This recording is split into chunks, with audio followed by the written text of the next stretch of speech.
is Nora DeGosen, and I've been in Venice since 1972. And in the interest of time, I will say that I support what Gail Rogers said about the CVS outdoor furniture, and I think we also have to be cognizant that not only is it a sanitation issue with the pay goods, but ultimately it's the kiosks that are advertising kiosks, and this is unusual and rare, and we would like to keep our neighborhood in the state that it is and not let it meld into the rest of the city and become. And I'm sure we're all cognizant that the city needs money, but we must be able to find another way to do it than to kind of kowtow to the broadest commercial element. Thank you. Thank you. David Bush, please. Hi, my name is David Bush. I first moved to Venice in 1980 as a diesel mechanic. I was a blue-collar worker, and I could afford to rent on the boardwalk. In terms of keeping Venice the #1 tourist attraction in the world, the most pressing solution is affordable housing for the poor, homeless, and middle-class artists that made this community famous. You're not going to have the creative community that people came from all over the world to see if you take that away. Recognize what you've got. Don't destroy it. There's a group of haters that have come to this town. They don't care about what makes Venice special.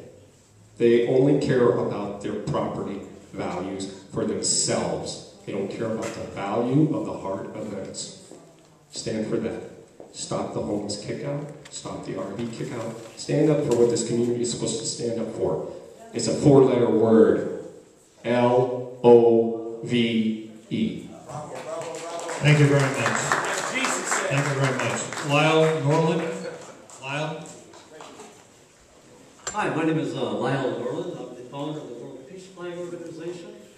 Back in 1996, I'm going to try to cram 14 years into 2 minutes here. But we're a nonprofit organization with the mission of helping feed the world's homeless. And we do it on 7 different ways: the sale of peace products, including a peace flag. Our idea is to do a different world peace flag for a period of 10 years. And at the end of 10 years, the human family will vote which of the 10 flags will become the international flag of peace.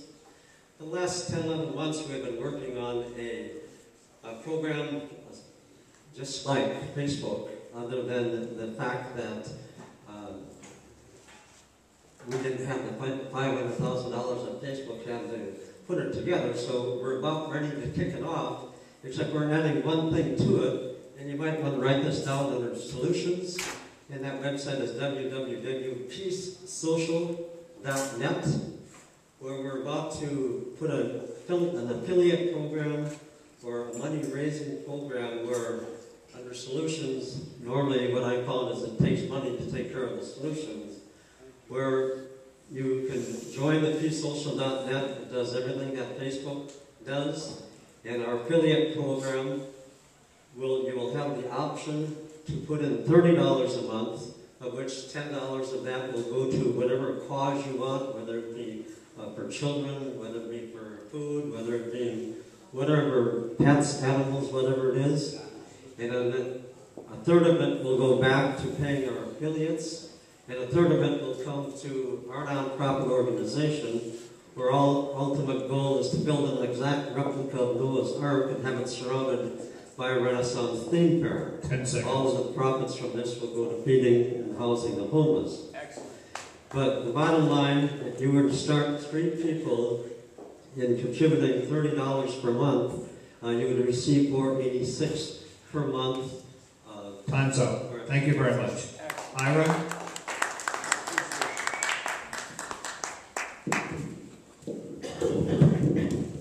Hi, I'm Ira Kozlow. As I said before, I'm a 42-year resident. To have a one-word town hall is very funny. The answer to the question is no, we are not ready to be. So, but I will talk for 2 minutes anyway. Some of the problems that we have relating to the restrooms, the Rose Avenue combine of restrooms is closed most of the year for whatever reason. So the answer is money to open them up. Most of this, or if we need to have more restrooms, let's build another group of 10 restrooms somewhere, and the artists actually decorate those. The second thing having to do with communication. This last weekend in Thanksgiving, there was a fence across the beach, and it said, "Danger construction zone, do not enter." How can you claim to be the #1 tourist attraction when the beach is closed on Thanksgiving weekend? There were people coming up to the merchants saying, "What's the matter? There's a sludge out there? Is the ocean poisonous?" And that's what they're going away with. So why was the beach closed? I know the reason was they're going to put berms up on Wednesday. Why close the beach on the weekend? That sends a very bad message to everybody that our beach is polluted. And then, of course, we have the ongoing issue of the homeless issue. It has to be attacked. The attack is not to get everybody out and put them in jail or whatever, but it has to be attacked again with money. You have to have some sort of solution. And the Venice Neighborhood Council or even the City Council can't come up with that. It has to be done on a federal, a state, and a local level. And that's where we have to put a lot of pressure to get a solution that works. And then just from a personal point of view, having lived here that long, it wasn't so bad when we were the 150th tourist attraction in the world. Amen. Thank you very much, Shereen. Hello, my name is Shereen Zahidi. A few days ago, I got my 32-foot bus towed out from right outside my home. And I was up north seeing my father, who was not well, trying to spend Thanksgiving with him.